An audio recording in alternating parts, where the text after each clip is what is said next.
Hello there and welcome to part 2 of Module 3 Lesson 1. This video is on creating sheets. So placing views on sheets and the various settings of the sheet itself.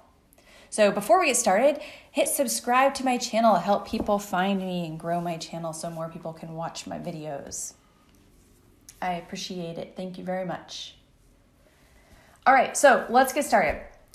I have a floor plan showing right now on my screen, just the main level floor plan. The first thing you want to do is add the crop to it before you place it on the sheet.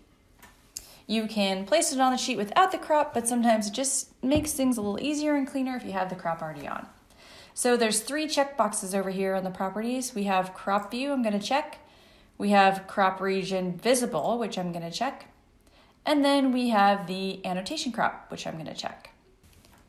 All right, so you can move these grips, or you can click Edit Crop, delete the existing boundary and draw a new one, or just move the lines. So I'm going to move the crop so it's close to my house, and then finish edit mode. So you'll notice if I zoom in, we have a dashed line and a solid line. The dashed line is the annotation crop. So what that does is if you had an annotation, a tag, text, something that went beyond the crop, you can extend the annotation, and so it'll pick up that annotation but not any of the building elements. So let me show you how this works here. I'm going to cut off some of the building elements, and now I'm just going to place some text. All right, so let's see if we can make this a little bigger. All right, so see how if this annotation crop was close up to it, you can't see it. But if I move the annotation crop, there is the text showing, but you still can't see any of the building elements. See how that works? So it really comes in handy sometimes. Okay, so once your crop is set, you want to change your scale if you know what it needs to be. If you don't know what it needs to be, that's fine. You can do it after you place on the sheet. And change it to 1/4 inch. Hopefully that'll work. Okay, now I'm going to scroll down to my sheets. I'm going to click on sheet and then right click, new sheet.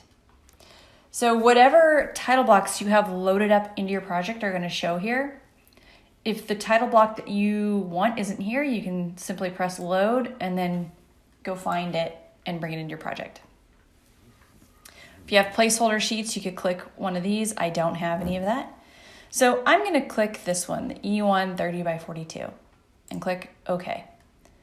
This is the out-of-the-box Autodesk title block. So you have a couple things. You have view name and view number. So I just did a slow double click to bring this up. So let's say we want this A201, and we'll say main level floor plan. And now that populates. I want to put this 00 main level on it. So I'm going to find the view.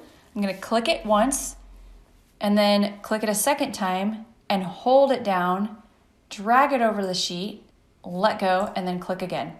And now it's on the sheet. It's a little too big for the sheet. So a couple things you can do. We do have an option to rotate on the sheet, which seems like it worked. I don't like to use that because now your view title is messed up. So I'm going to say, let's either cut out some of these building elements or change the scale. So in this case, I'm going to cut out some building elements. So I'm just going to move the crop. There we go. Deactivate the view. So what I did there was, you can see the crop. You can double click. Now you're in the view and you can make any changes you need to the view. And then you can right click, deactivate the view.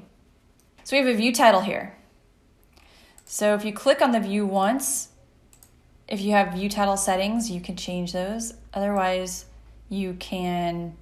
this changes the name of the view, which I don't want, but I also don't want it to say 00 main level. So if I click on the view and go over to the properties, I have a title on sheet. And so I can change what the title on sheet says and still keep the 00 main level on my property browser. I like that a lot. So let's move this To move the view title, you slow click it twice. So click again, hold down, and then you can move it around. So this crop boundary is a no plot, so it won't print. You can leave it on. But if you don't like to see it, you can turn it off. So simply by saying crop region visible and turn that off. Now you don't see the crop region. Okay, there's a couple other things. Appears in sheet list. This is good if you have a sheet that you had to create, but it's not part of your construction documents. You can unclick appears in sheet list. And then also if you had some revisions, you would apply what revisions go to the sheet, which I don't have any. And that's it. It's simple as that. A couple of rules about sheets and views is you can't have one view on multiple sheets, and you can't have the sheet number, the same sheet number twice. All right, now let's get into printing or creating a PDF. So I'm going to say print. I'm going to print to my Adobe PDF. So first thing is properties. I want to select this sheet size. So I believe it was E1, so Arch E1, and that's all you need to do here, and press OK.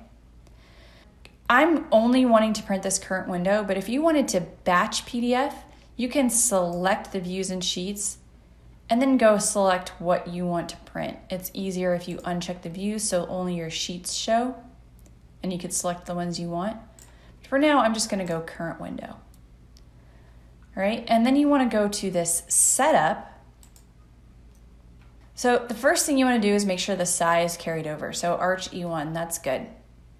Paper placement, center, zoom, fit to range, that is not good. That will make your drawing PDF not to scale. So you want to say zoom 100%. And then you can go to these options.